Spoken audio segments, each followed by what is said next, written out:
In the beginning was the Logos, the Big Bang, the primordial Om. Big Bang theory says that the physical universe spiraled out of an unimaginably hot and dense single point, called a singularity, billions of times smaller than the head of a pin. It does not say why or how. The more mysterious something is, the more we take for granted that we understand it.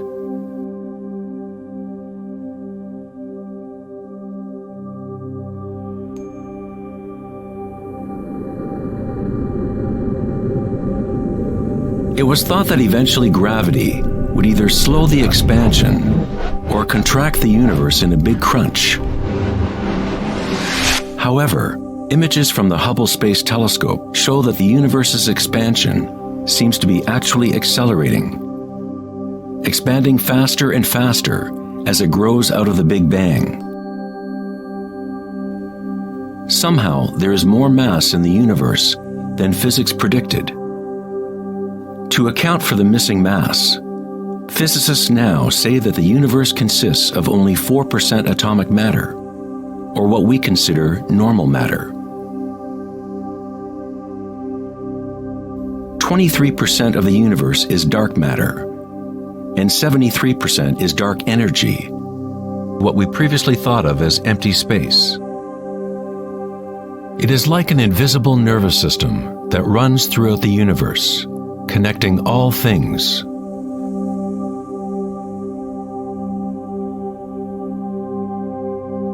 The ancient Vedic teachers taught Nada Brahma, the universe is vibration. The vibratory field is at the root of all true spiritual experience and scientific investigation. It is the same field of energy that saints, Buddhas, yogis, mystics, priests, shamans, and seers have observed by looking within themselves. It has been called Akasha, the primordial Om, Indra's net of jewels, the music of the spheres, and 1,000 other names throughout history.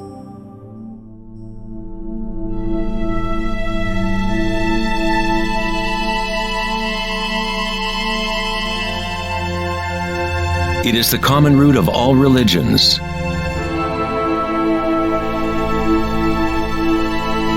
And the link between our inner worlds and our outer worlds.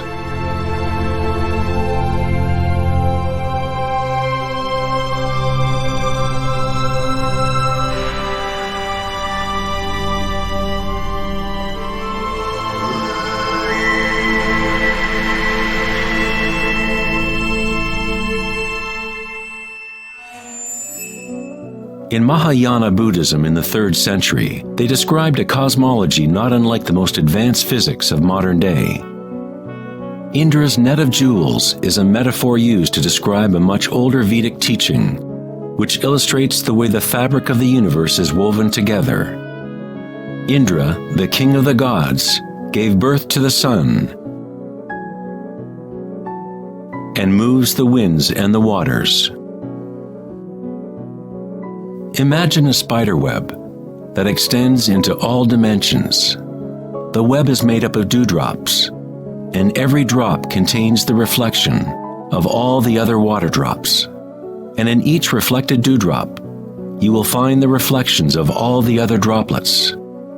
The entire web in that reflection, and so on to infinity.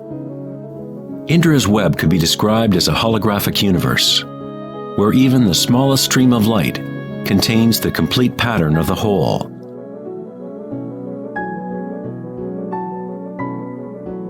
The Serbian-American scientist Nikola Tesla is sometimes referred to as the man who invented the 20th century. Tesla was responsible for discovering alternating current electricity and many other creations that are now part of everyday life. Because of his interest in the ancient Vedic traditions, Tesla was in a unique position to understand science through both an Eastern and Western model. Like all great scientists, Tesla looked deeply into the mysteries of the outer world, but he also looked deeply within himself. Like the ancient yogis, Tesla used the term Akasha to describe the etheric field that extends throughout all things. Tesla studied with Swami Vivekananda, a yogi who brought the ancient teachings of India to the West. In the Vedic teachings, Akasha is space itself, the space that the other elements fill, which exists simultaneously with vibration. The two are inseparable. Akasha is yin to prana's yang.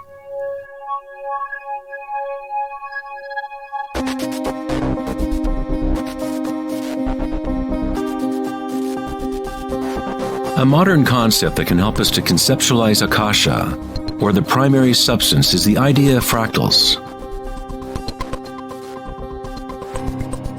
It wasn't until the 1980s that advances in computers allowed us to actually visualize and reproduce mathematically the patterns in nature.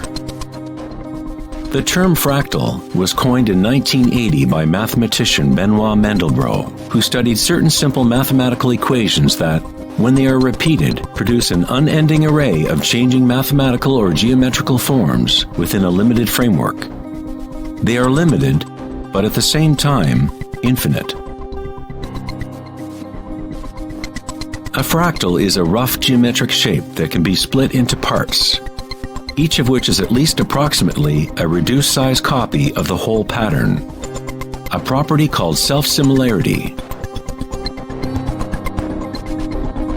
Mandelbrot's fractals have been called the thumbprint of God. Om Shrim Rim Klim Lam Gam Ganapatiye Varavarada Saravajanam Eva Shivaya Swaha.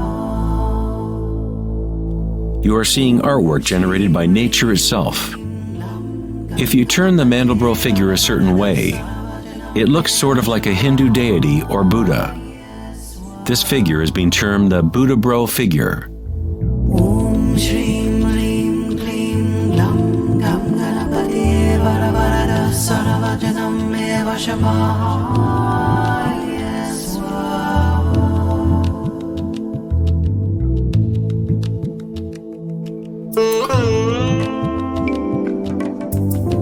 If you look at some forms of ancient art and architecture, you will see that humans have long associated beauty and the sacred with fractal patterns.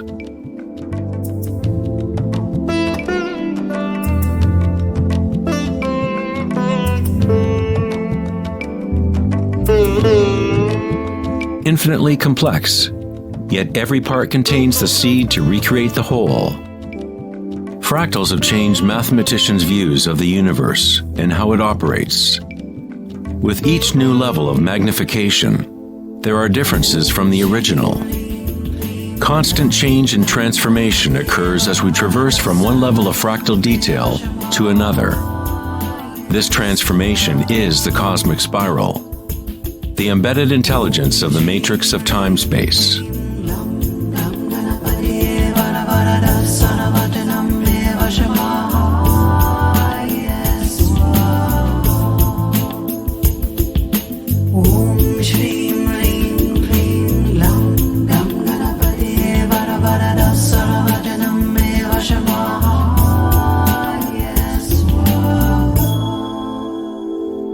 Fractals are inherently chaotic, full of noise and order. When our minds recognize or define a pattern, we focus on it, as if it is a thing. We try to find the patterns we see as beautiful, but in order to hold the pattern in our minds, we must push away the rest of the fractal.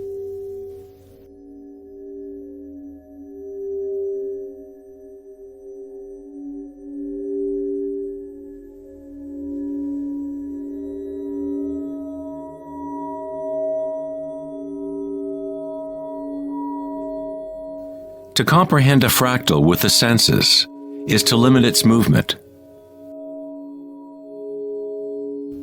All energy in the universe is neutral, timeless, dimensionless. Our own creativity and capacity for pattern recognition is the link between the microcosm and macrocosm, the timeless world of waves, and the solid world of things. Observation is an act of creation through limitations inherent in thinking. We are creating the illusion of solidity, of things by labeling, by naming. The philosopher Kierkegaard said, "If you name me, you negate me." By giving me a name, a label, you negate all of the other things I could possibly be. You lock the particle into being a thing by pinning it down, naming it. But at the same time, you are creating it, defining it to exist. Creativity is our highest nature. With the creation of things comes time, which is what creates the illusion of solidity.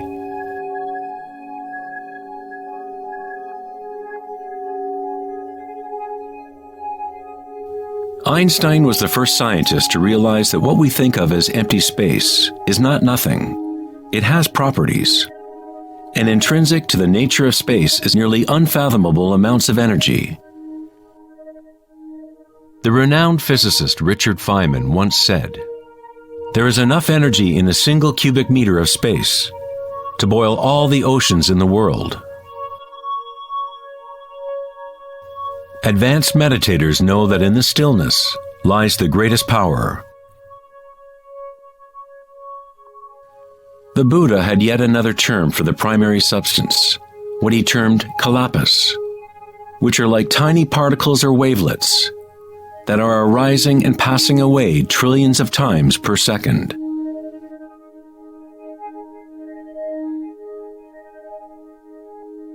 Reality is, in this sense, like a series of frames in a holographic film camera, moving quickly so as to create the illusion of continuity. When consciousness becomes perfectly still, the illusion is understood, because it is consciousness itself that drives the illusion.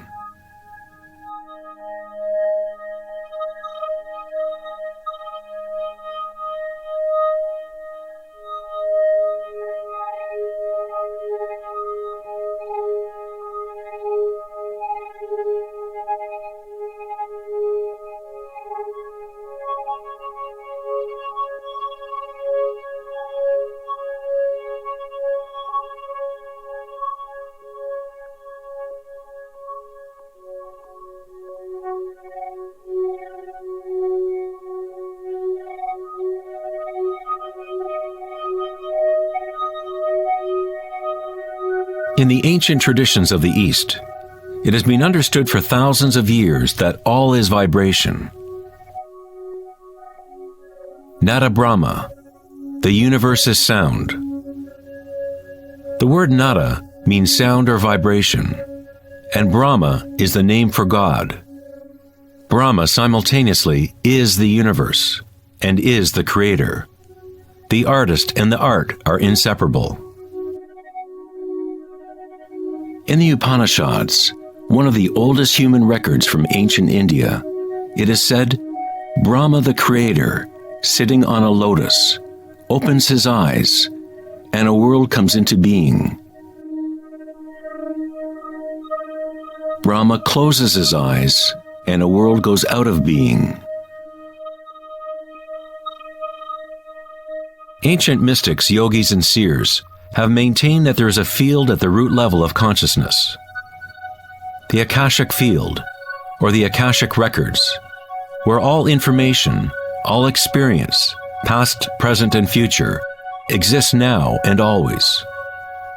It is this field or matrix from which all things arise, from subatomic particles to galaxies, stars, planets, and all life.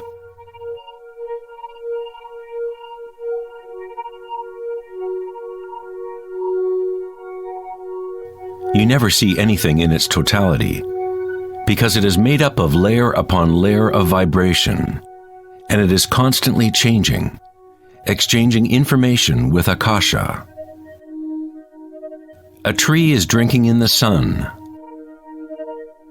the air, the rain, the earth. a world of energy moves in and out of this thing we call a tree. When the thinking mind is still, then you see reality as it is, all aspects together. The tree and the sky and the earth, the rain and the stars are not separate. Life and death, self and other, are not separate, just as the mountain and the valley are inseparable. In the Native American and other indigenous traditions, it is said that everything has spirit, which is simply another way of saying everything is connected to the one vibratory source. There is one consciousness, one field, one force that moves through all. This field is not happening around you. It is happening through you and happening as you. You are the you in universe. You are the eyes through which creation sees itself. When you wake from a dream, you realize that everything in the dream was you. You were creating it. So-called real life is no different. Everyone, everything is you. The one consciousness looking out of every eye. Under every rock.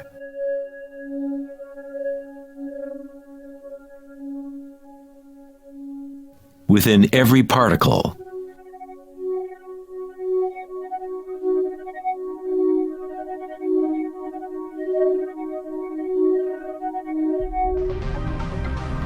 International researchers at CERN, the European Laboratory for Particle Physics, are searching for this field that extends throughout all things. But instead of looking within, they look to the outer physical world. Researchers at the CERN laboratory in Geneva, Switzerland, announced that they had found the Higgs boson, or the God particle. The Higgs boson experiments prove scientifically that an invisible energy field fills the vacuum of space. CERN's Large Hadron Collider consists of a ring 17 miles in circumference, in which two beams of particles race in opposite directions, converging and smashing together at nearly the speed of light. Scientists observe what comes out of the violent collisions. The standard model cannot account for how particles get their mass. Everything appears to be made of vibration, but there is no thing being vibrated. It is as if there has been an invisible dancer, a shadow, dancing hidden in the ballet of the universe. All the other dancers have always danced around this hidden dancer. We have observed the choreography of the dance, but until now we could not see that dancer.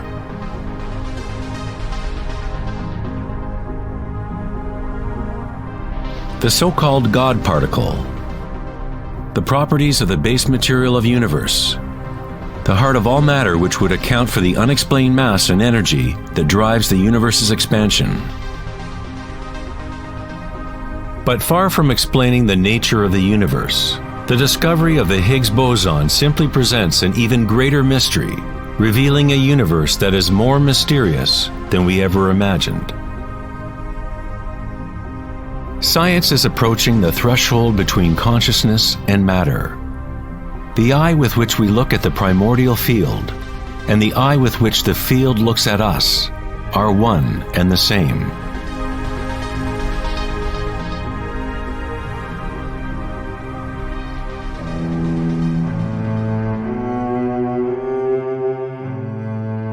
The German writer and luminary Wolfgang von Goethe said, "The wave is the primordial phenomenon which gave rise to the world." Cymatics is the study of visible sound. The word cymatics comes from the Greek root cyma, which means wave or vibration.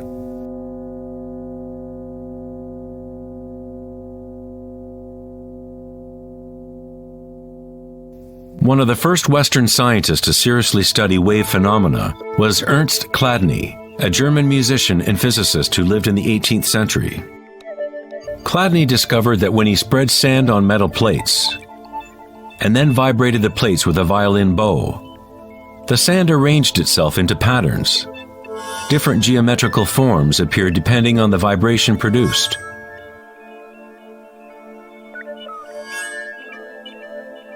Chladni recorded an entire catalog of these shapes, and they are referred to as Chladni figures. Many of these patterns can be found throughout the natural world, such as the markings of the tortoise, or the spot patterns of a leopard.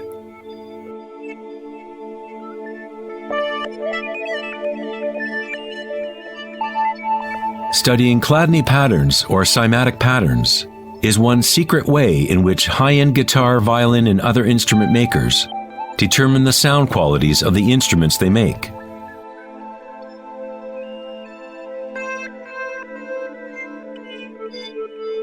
Hans Jenny expanded on Chladni's work in the 1960s.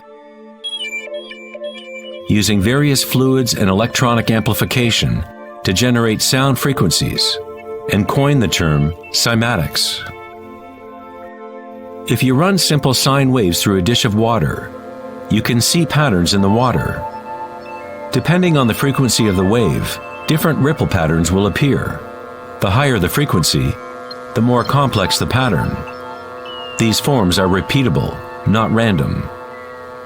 The more you observe, the more you start to see how vibration arranges matter into complex forms from simple repeating waves. This water vibration has a pattern similar to a sunflower.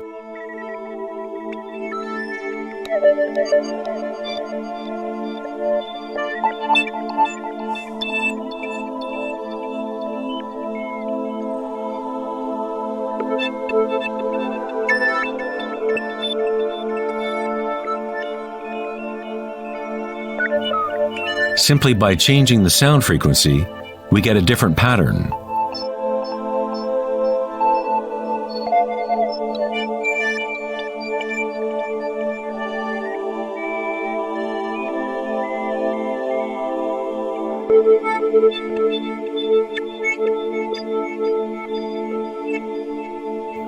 Water is a very mysterious substance. It is highly impressionable. That is, it can receive and hold on to vibration. Because of its high resonance capacity and sensitivity, and an inner readiness to resonate, the water responds instantaneously to all types of sonic waves. Vibrating water and earth make up the majority of mass in plants and animals. It is easy to observe how simple vibrations in water can create recognizable natural patterns. But as we add solids and increase the amplitude, things get even more interesting. Adding cornstarch to water, we get more complex phenomena.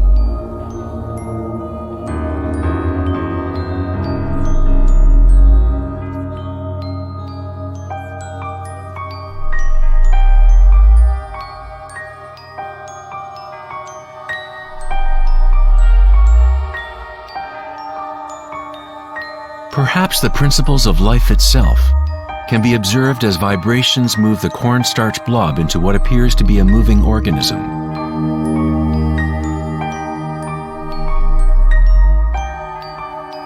The animating principle of the universe is described in every major religion, using words that reflect the understanding of that time in history.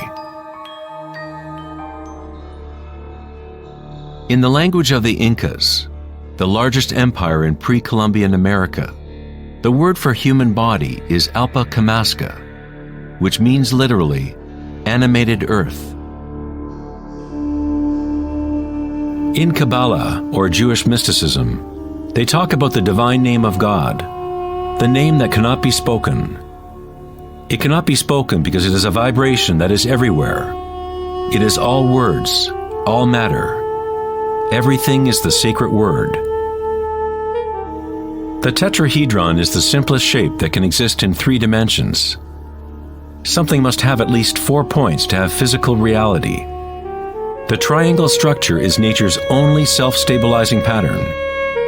In the Old Testament, the word tetragrammaton was often used to represent a certain manifestation of God. It was used when talking about the Word of God, or the special name of God, Logos or primordial Word.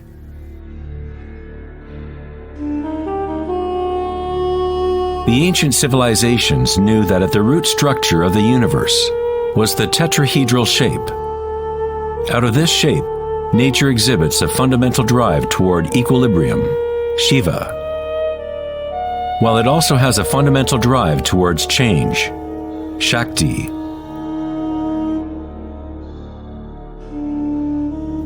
In the Bible, the Gospel of John usually reads, "In the beginning was the Word," but in the original text, the term used was logos.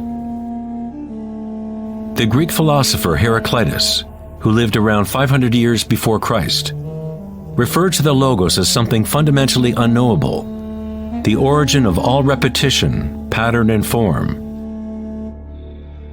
The Stoic philosophers who followed the teachings of Heraclitus identified the term with the divine animating principle pervading the universe.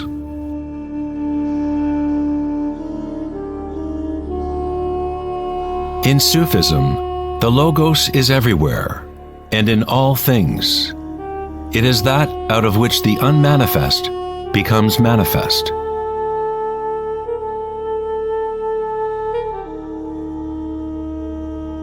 In the Hindu tradition, Shiva Nataraja literally means Lord of the Dance. The whole cosmos dances to Shiva's drum. All is imbued or ensouled with the pulsation. Only as long as Shiva is dancing can the world continue to evolve and change. Otherwise, it collapses back into nothingness. While Shiva is representative of our witnessing consciousness, Shakti is the substance or stuff of the world. While Shiva lies in meditation, Shakti tries to move him, to bring him into the dance. Like yin and yang, the dancer and the dance exist as one. Logos also means unconcealed truth. He who knows the Logos knows the truth. Many layers of concealment exist in the human world, as Akasha has been swirled into complex structures, concealing the source from itself. Like a divine game of hide and seek, we have been hiding for thousands of years, eventually forgetting about the game completely. We somehow forgot that there was anything to find. In Buddhism, one is taught to directly perceive the Logos, the field of change, or impermanence within oneself through meditation.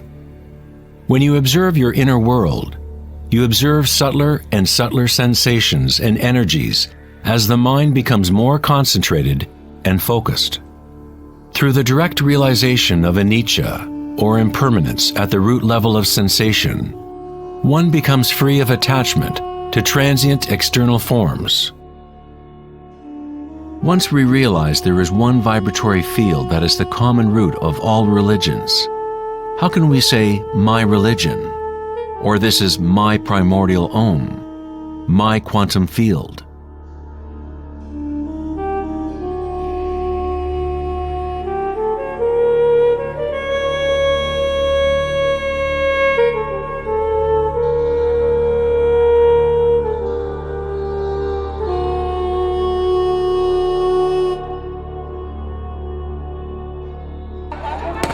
The true crisis in our world is not social, political, or economic. Our crisis is a crisis of consciousness, an inability to directly experience our true nature,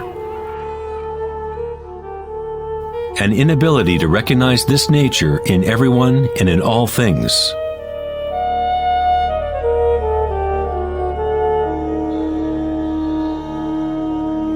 In the Buddhist tradition, the Bodhisattva is a person with an awakened Buddha nature. A Bodhisattva vows to help to awaken every being in the universe, realizing that there is only one consciousness. To awaken one's true self, one must awaken all beings.